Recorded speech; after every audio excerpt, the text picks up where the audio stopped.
teman-teman yang sudah merasa lelah, capek, putus asa menghadapi gangguan kecemasan, mungkin sebaiknya jangan pertahankan lagi cara mengendalikan pikiran.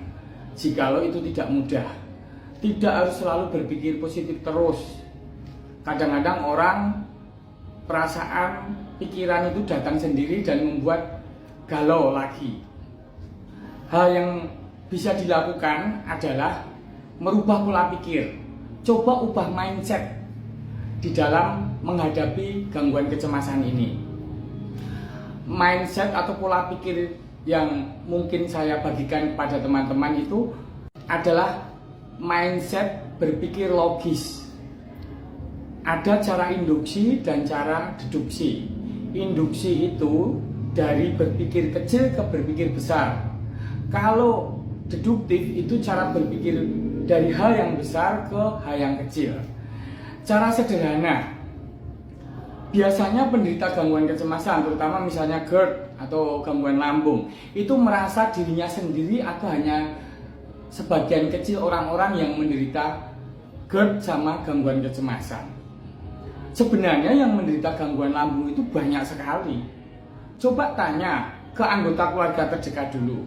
Mungkin dari keluarga terdekat, kemudian om, pakde, tante, kemudian ipar misalnya. Kemudian meluas lagi ke teman-teman, apakah teman sekolah ataukah teman kerja.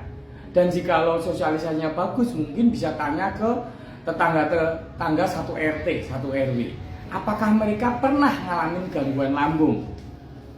Nah, jikalau mereka pernah mengalami gangguan lambung dan kemudian itu sudah berjalan bertahun-tahun dan ternyata baik-baik saja, itu berarti gangguan lambung itu tidak bahaya. Itu mindset dari survei ke orang-orang terdekat atau tetangga-tetangga yang lebih jauh.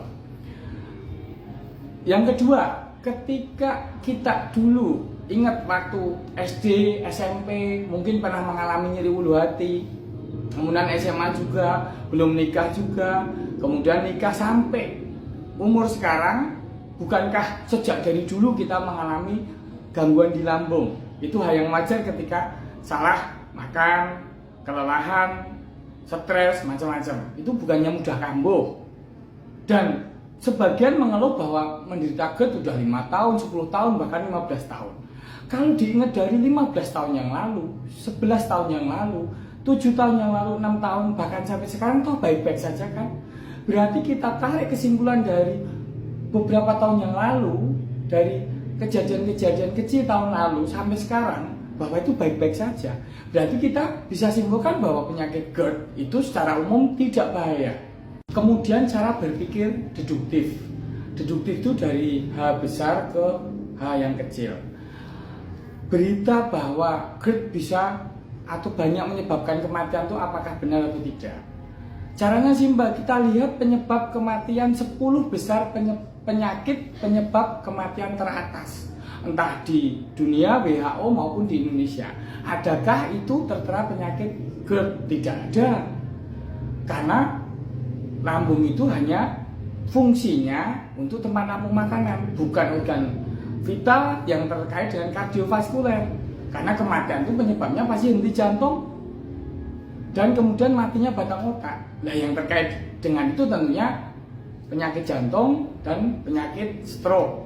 Dan itu tidak terkait dengan lambung karena jantung dan pembuluh darah itu masuknya dalam sistem kardiovaskuler, sistem pompa jantung dan pembuluh darahnya.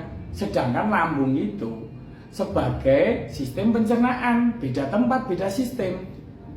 Jadi banyaknya beredar berita kematian karena GERD atau gangguan lambung itu sangat dipertanyakan.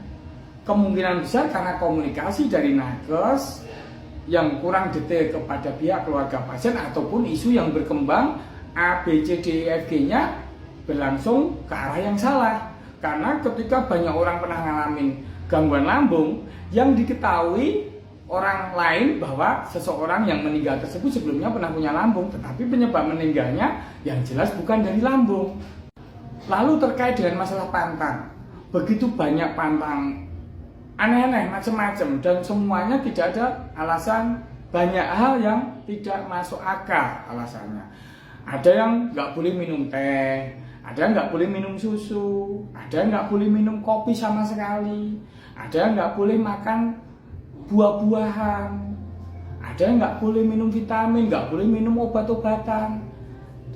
Sedangkan begini, misalnya ambil contoh, orang minum teh, minum susu, atau makan coklat, bukannya sedari dulu kita kecil pernah minum teh? Bukankah orang tua kita semuanya juga pernah minum teh? Bahkan 2 miliar penduduk dunia mungkin tiap hari itu minum teh. Dan apakah itu menyebabkan lambung kambuh? Tentunya tidak masuk akal, kan? Jadi ketika secara umum itu tidak terjadi masalah, tentunya ke diri kita sendiri, kita ambil kesimpulan dari hal besar ke hal yang kecil, itu bukan masalah juga. Nah, berarti mindsetnya harus kita rubah.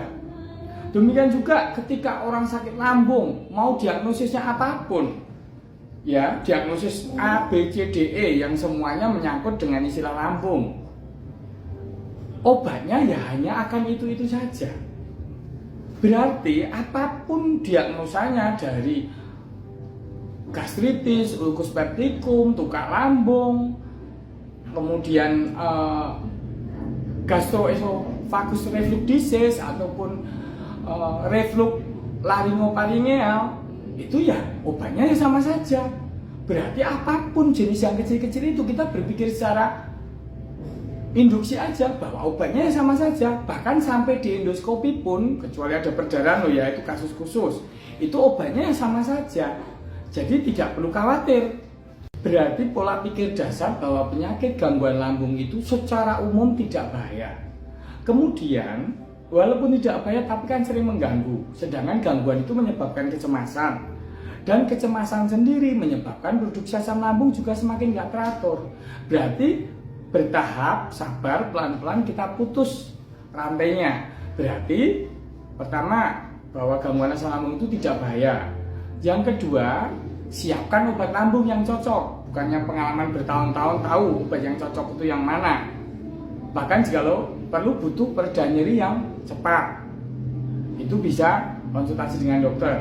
Dan kemudian ketika udah minum obat lambung, otomatis gangguan kecemasannya juga menurun. Akhirnya siklus itu bisa kita kurangin pelan-pelan, durasi kambuhnya maupun frekuensi kambuhnya. Jadi coba rubah mindset bertahap. Step pertama bahwa gangguan asam lambung itu tidak bahaya.